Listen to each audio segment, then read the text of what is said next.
Where are you going, Holmes? Have you been invited somewhere? We have been invited, Watson, We have. Where to? to the Baker Street Irregulars' annual dinner. They sent us an invitation. It is on the table. A dinner? How could those street urchins afford anything like that? I can't understand your interest in them, Holmes. They're dirty. They wouldn't hesitate to steal your wallet. Watson, you should be excited. It is a secret dinner. Its location changes every year. Read the menu. Sounds mouth-watering. All right. We, the secret police of Baker Street, invite you, Sherlock Holmes, and Dr. Watson to our annual dinner. Menu, entree, frozen rat-head salad. Is this a joke? Not at all. Pray continue. Main course, sow's udder in Danny Nutcracker's way. Sounds disgusting, Holmes. Hedgehog goulash. Street turnips in homemade juice. And it goes on. I can hear them on the stairs now. Oh, we can't go there. We can't eat that. Watson, you'll hurt the feelings of those poor children. We have to go. Oh, Mr. Holmes. It is fine, Mrs. Hudson. Mr. Holmes! Wiggins, Dr. Watson is getting ready. He will be delighted to join us. You don't look well, my young man. Is there something wrong? Don't tell me the dinner is cancelled. Mr. Holmes, it's my brother Leighton. He's in a prison cell.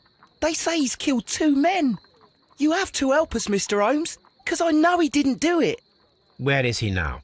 From what I've heard, they took him to the yard, and they gave him a good beating already. You know what they're like. They'll hang him. They won't look any further. Holmes, we have to help him. And forget about the dinner? Wiggins, I'll take the case. You're fantastic, Mr. Holmes. I'll be waiting for you at the crime scene. You'll be there, right? It's on Half Moon Street in Whitechapel. Very well.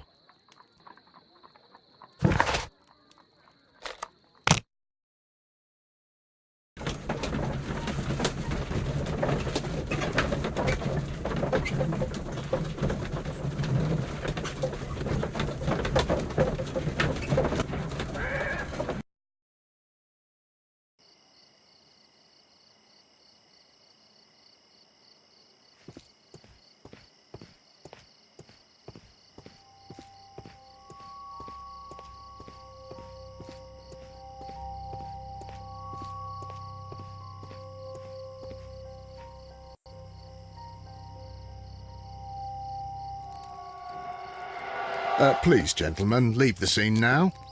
Oh, Mr. Holmes, is that you? Good evening, Constable... Constable Marrow. I was here with Inspector Aberline during the Ripper case, Mr. Holmes, back in '88. But then this is nothing like that case. With this one, we've got the murderer, the weapon, and the statements, which speak for themselves. Of course, Marrow. But you know that appearances can sometimes be deceiving. Who were the victims? The 2 men here, both shot. The stab fellow was Brian Vercotti, a well-known ruffian. The other, Kenneth Butler, a jeweller by trade. You spoke of statements. You have witnesses? Well, I was there, so I gave my own statement. And then there were 2 other witnesses who said they saw the killer Chapman. Mr. Turner, a gentleman who lives in that flat over there. And Polly Powell, a flower seller, who was over at the far side of the street. So, Constable Marrow, I should be delighted to hear your testimony. I was standing at the north side of Half Moon Street.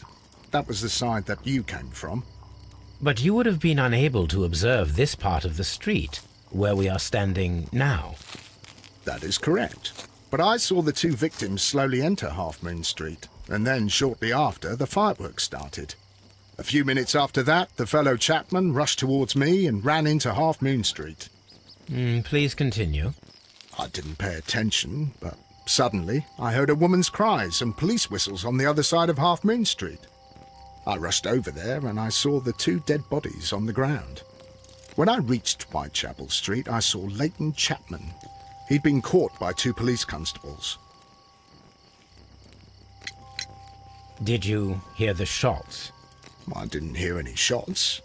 The fireworks were all over the sky. They were so loud I couldn't hear anything else. What were the fireworks in honour of, Constable? Well, today's Queen Victoria's birthday, Mr. Holmes.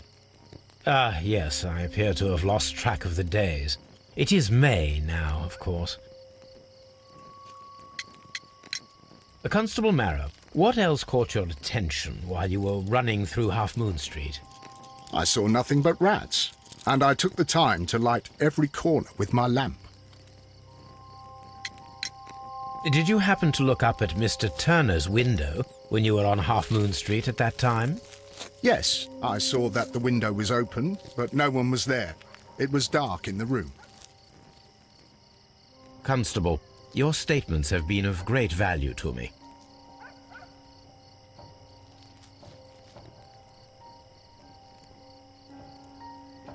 The bullet struck his head. This man didn't stand a chance.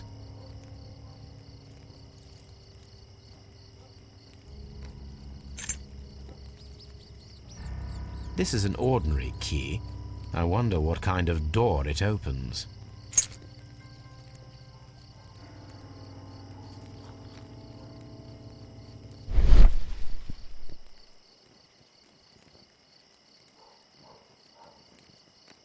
A piece of wood that has stuck between the cobblestones.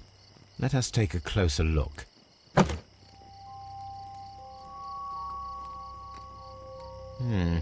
This shard of wood is quite new.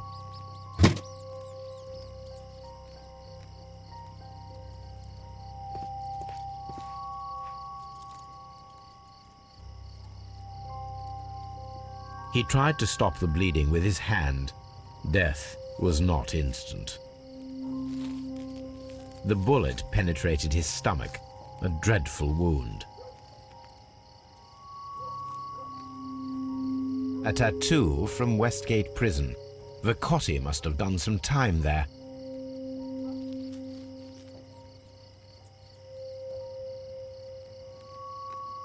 Brian Vercotti suffered greatly. What a terrible way to die.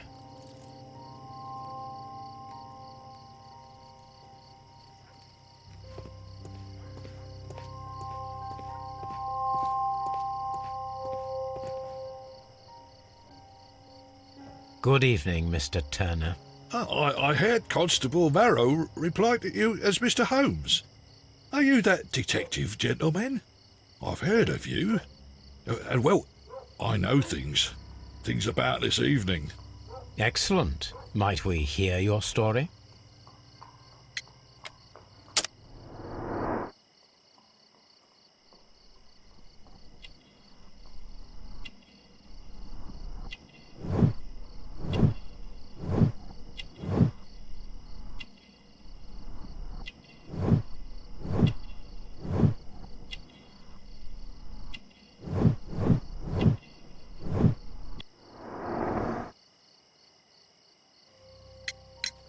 Could you tell us everything that you may have seen or heard?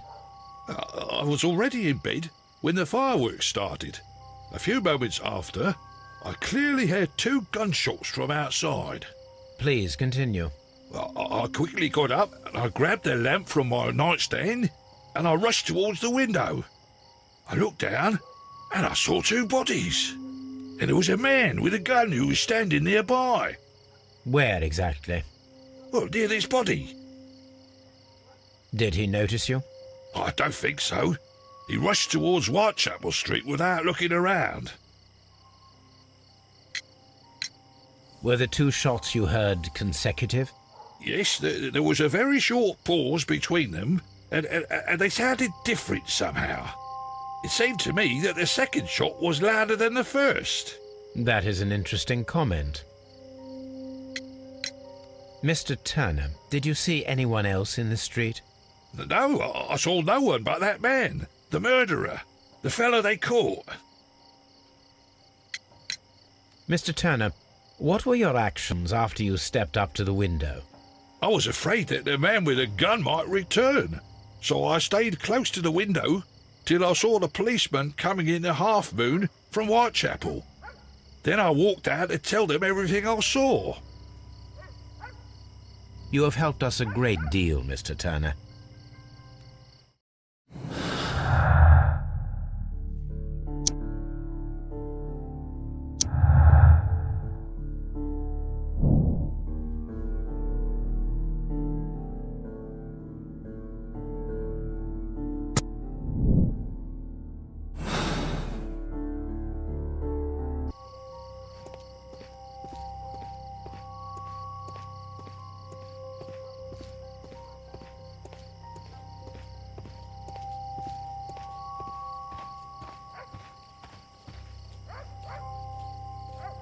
Mrs. Powell? What do you want?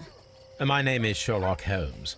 I'm assisting the police with their investigation of the crime that took place this evening. Well, I've already gave my testimony, but very well.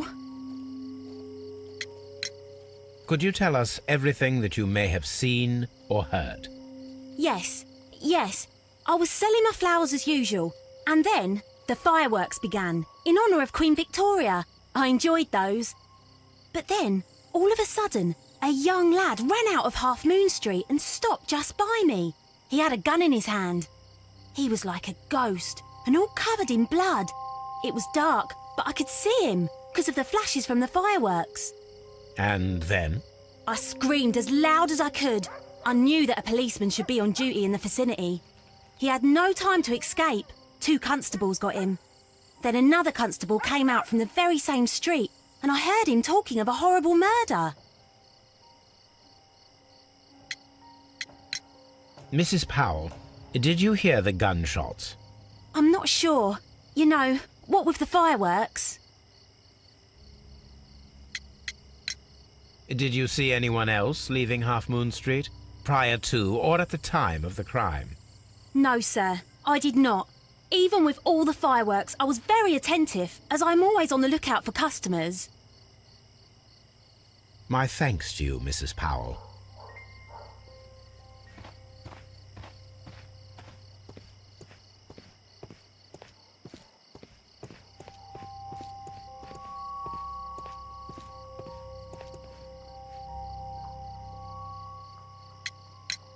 Mr. Turner, you have stated that you remained close by your window after the crime, is that correct? Oh, yes, Mr. Holmes. I stayed at my window until the policeman arrived to examine the dead bodies.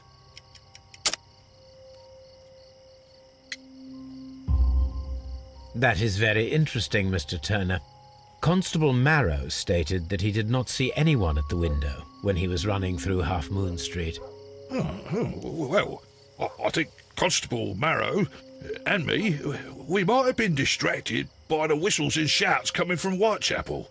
We could have missed each other somehow. You understand what I mean? It was a bit of a stressful moment, to tell you the truth, sir. Allow me to form my own theories, Mr. Turner. Would you mind showing me the view that you had from your window? Not at all, Mr. Holmes. Please, follow me. Mr. Turner appears to live very modestly.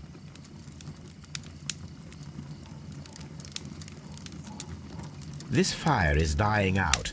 It was last tended to over an hour ago.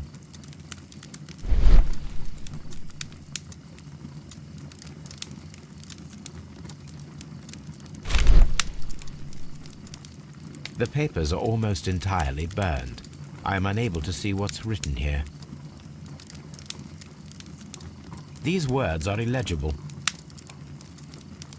The papers were thrown into the fire just a short while ago.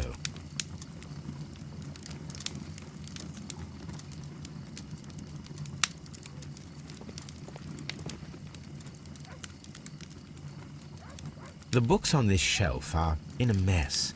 It looks as though Mr. Turner was trying to find something in a hurry here a short while ago.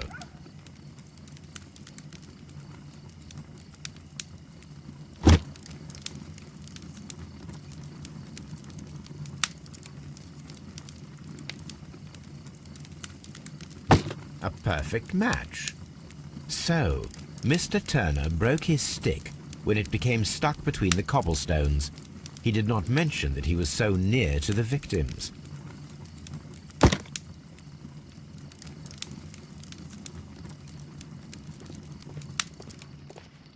Mr. Turner was roused from his bed by the sound of gunshots.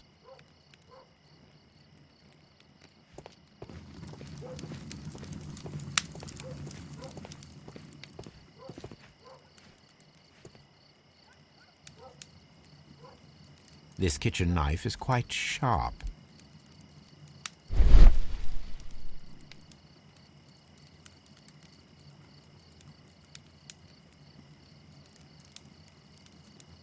There are pieces of shredded paper scattered over the table. This kitchen knife was used to cut the paper.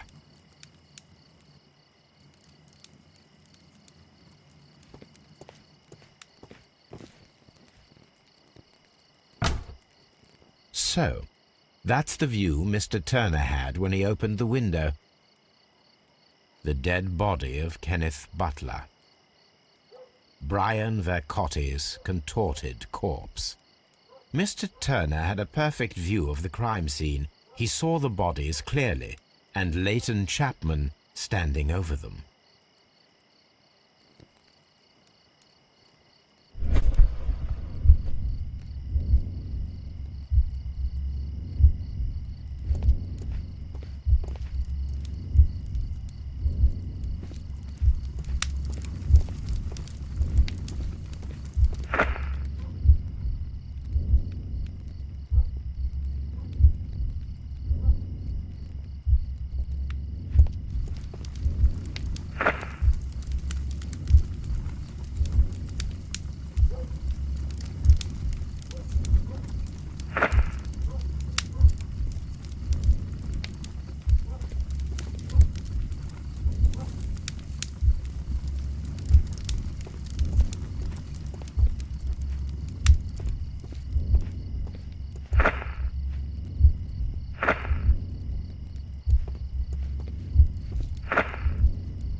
So Mr. Turner used a book to hide an object that he found on Kenneth Butler's body. The question is, what did he find?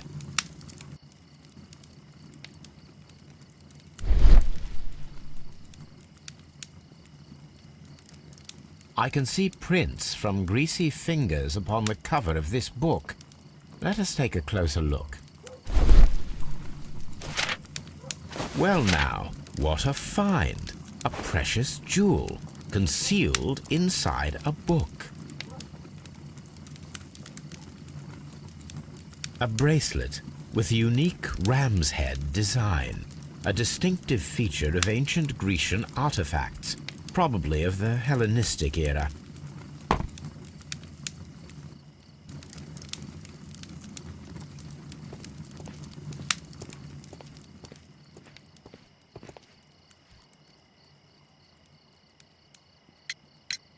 Mr. Turner, how would it be possible for a man of advanced years, such as yourself, to rush from his bed to the window in a matter of seconds, as you have stated? Well, I'm able to move very quickly, despite my age.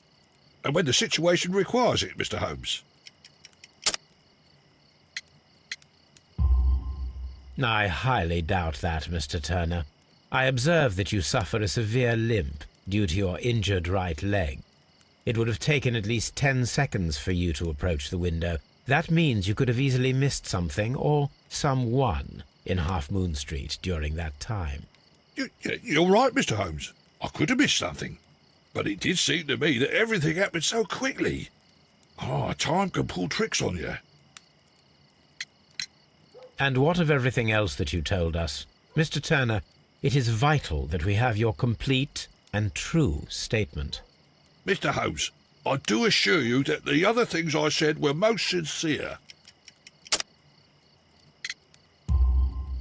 Mr. Turner, you were not sincere with me. Not then, and not now. But Mr. Holmes... This, Mr. Turner, does not look like anything that a poor man might possess. It is worth more than the home that you live in. I can explain. No, merely correct me if I am wrong. You saw Leighton Chapman through the window, but you also noticed a glittering object on the ground, this precious jewel. You walked down and took the bracelet from the body of Kenneth Butler, and when you heard the whistles, you hurried away. That broke your walking stick. It caught fast between the cobbles. Constable Marrow was unable to see you in the window, as you were climbing up the stairs on your way back to your flat. Upon returning home, you hid the precious jewel inside a book. Mr. Holmes, please don't send me to prison. I didn't do anything bad. I'm just a poor man. When I chanced upon the bracelet, I saw it as an opportunity to make a little money. I was desperate. I only took the bracelet, that's all, I swear. You made a mistake by lying to me. But you are not a criminal. I believe that. Although I must return this bracelet to its rightful owner.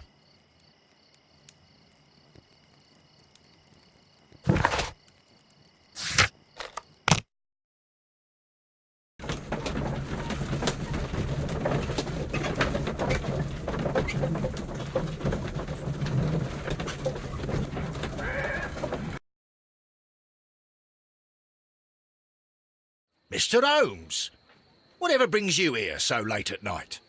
I'm interested in the case of young Leighton Chapman. He was arrested earlier this evening and accused of a double murder.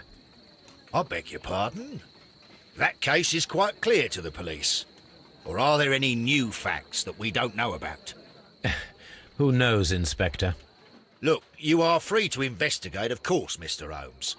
Chapman was arrested with a revolver in his possession, which you can find in the evidence room. The suspect himself is in custody. Did you find anything else on his person? A few personal belongings. Nothing particular, Mr. Holmes. Thank you, Lestrade.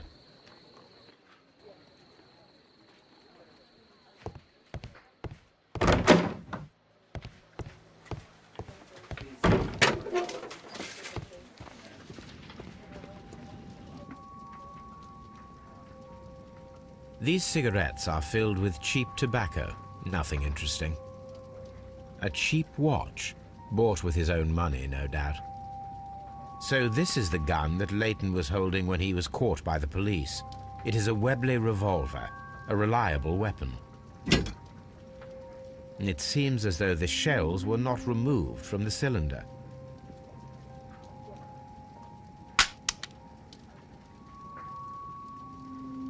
2 out of the 6 shells have been fired.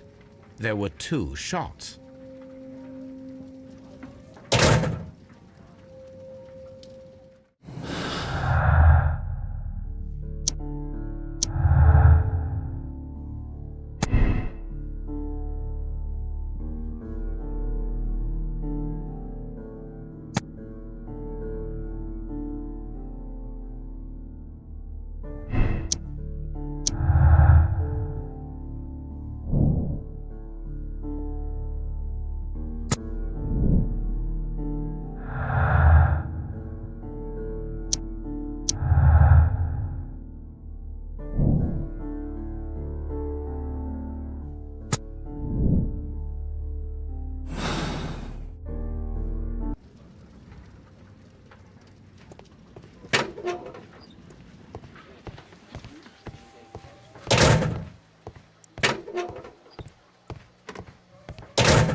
Please escort this suspect for interrogation.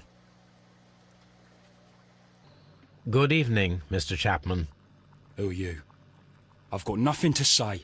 It's all a mistake. Calm down, Leighton. I have come here to help you. To find out if you truly are innocent, as your younger brother Wiggins has told me. My brother? You know him? Then that means you're... Sherlock Holmes. Oh, blimey. All right, Mr. Holmes. I'll tell you everything.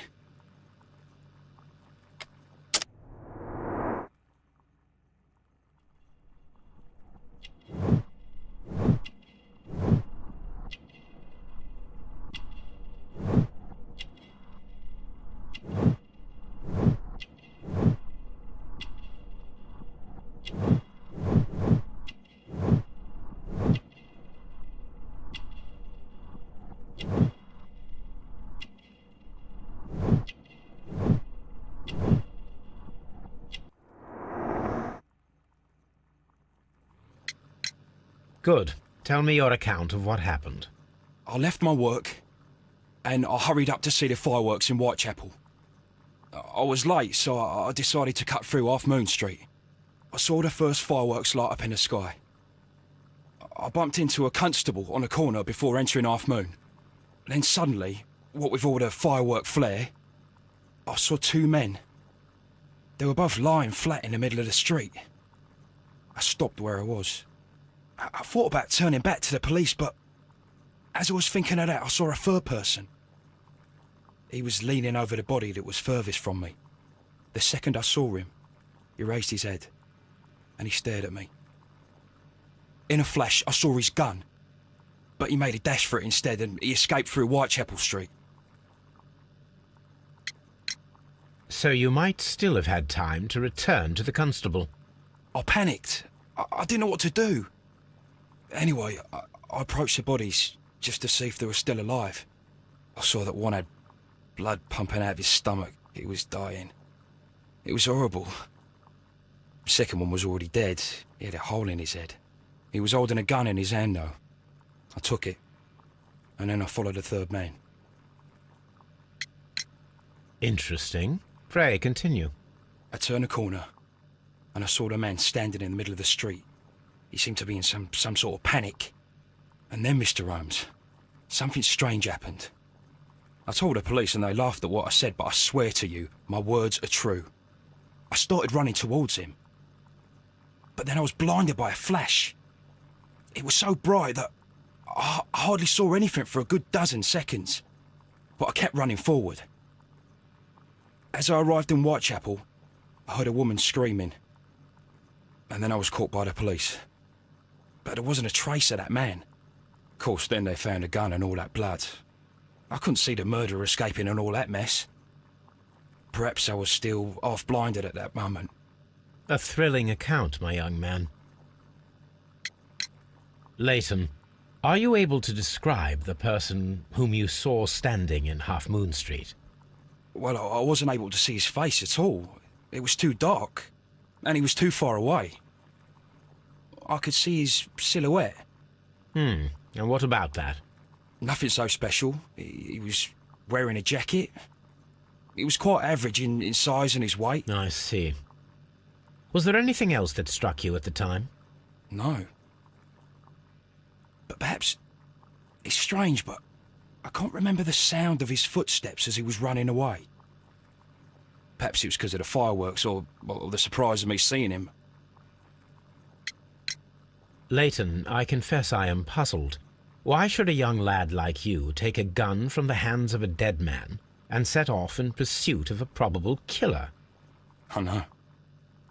I keep wondering that, but at the time it was like a reflex. A criminal ought to be arrested, and he was armed.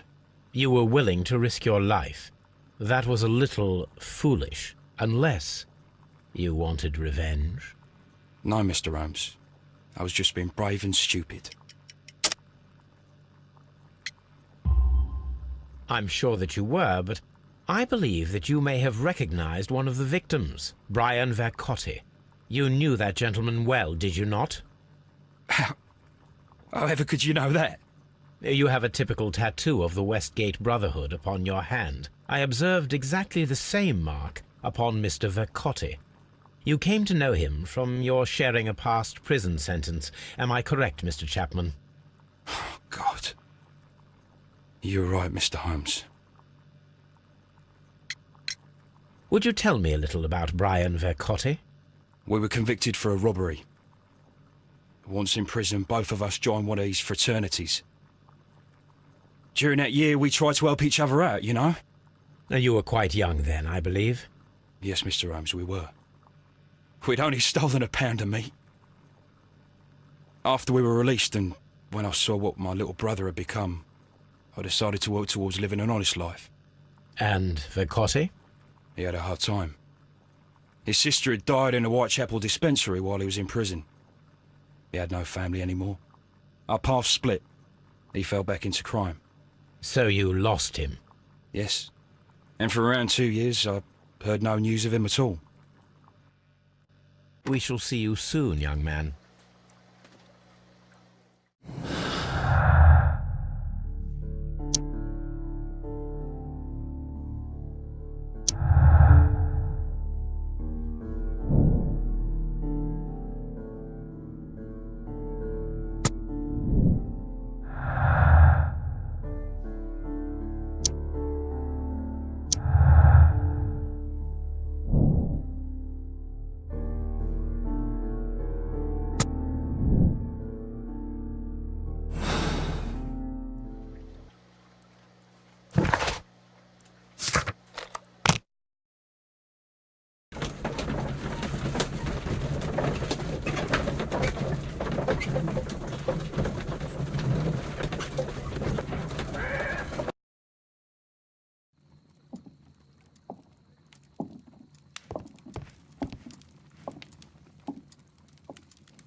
Here it is.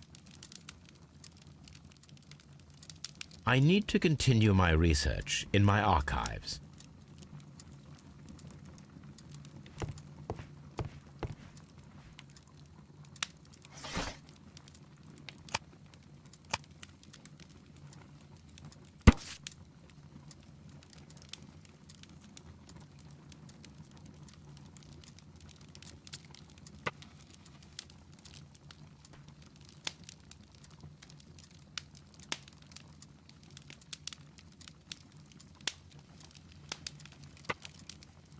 Here it is. One of the victims, Kenneth Butler, was involved in the story of the stolen Hellenistic treasures. A visit to his pawn shop should tell me more.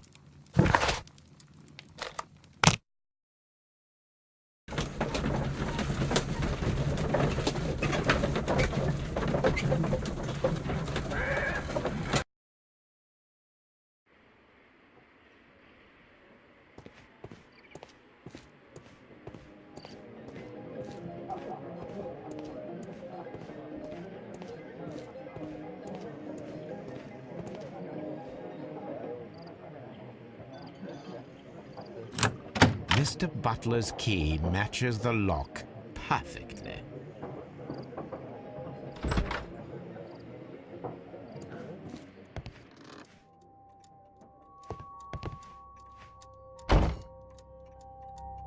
Crampons and a sharp ice axe would only be brought here by a mountaineer.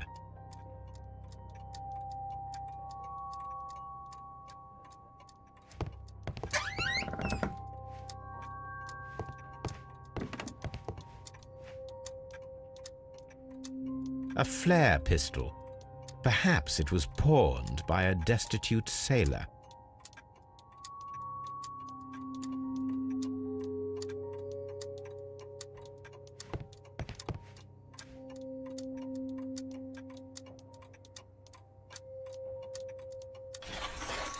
It looks as though Mr. Butler kept a careful record of his operations.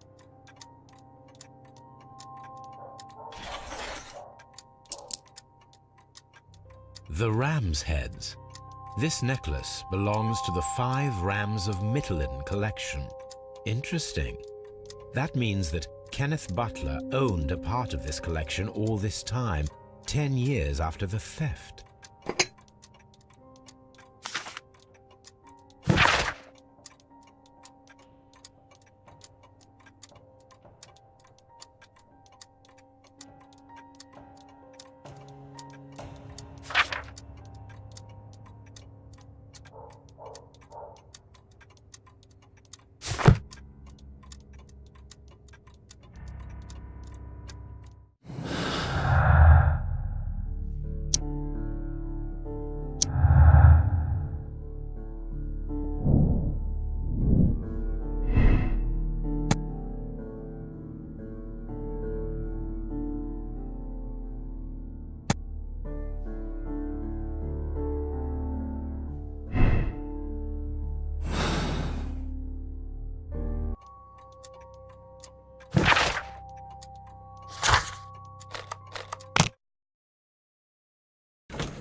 What's up with you, lad? What are you waiting for? I'm waiting for my brother to be released. Your brother? The one that you caught, beat up and imprisoned. Ah, the murderer. He ain't killed no one, copper. Watch your mouth, lad, else you'll be joining that worthless brother of yours.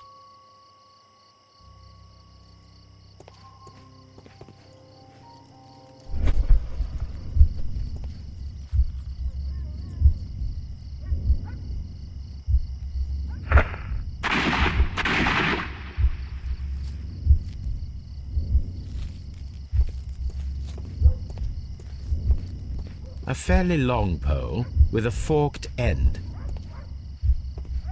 I am unable to see any higher. I need to find something to lift my lamp.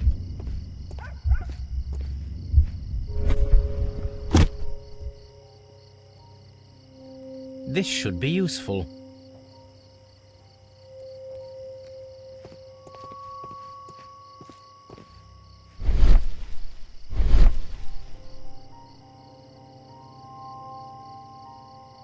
This is most definitely a bullet hole.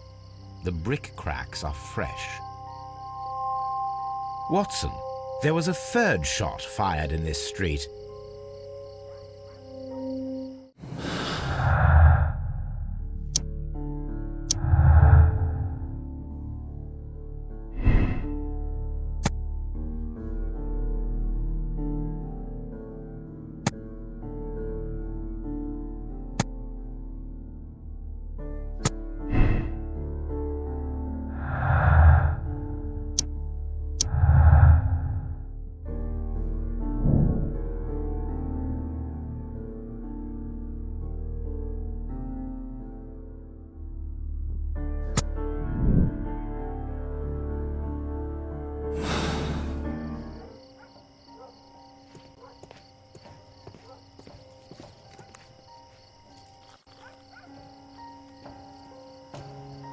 Constable Marrow, I would value your assistance in this investigation. It would be my pleasure, Mr. Holmes. I would like to make sure that there are no places in Half Moon Street where a man could hide while you were running through it with your lamp. All right, Mr. Holmes, what should I do? Take your lamp and start walking, just as you did before, and try to find me. Understood.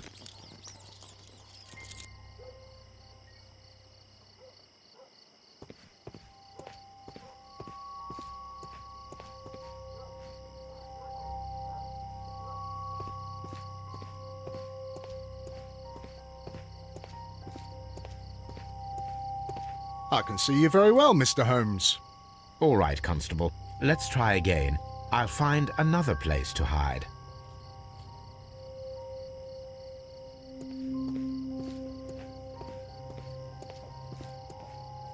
Here you are, Mr. Holmes. All right, Constable. Let's try again. I'll find another place to hide.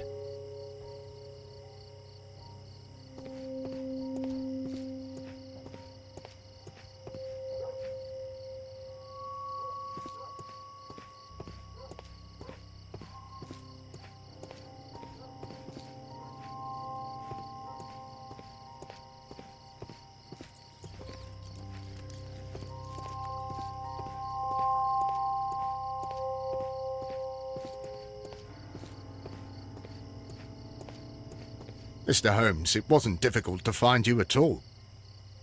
It is obvious now. No one could escape Constable Marrow's lamp while hiding in the street.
These tools are exactly what I need to climb the wall.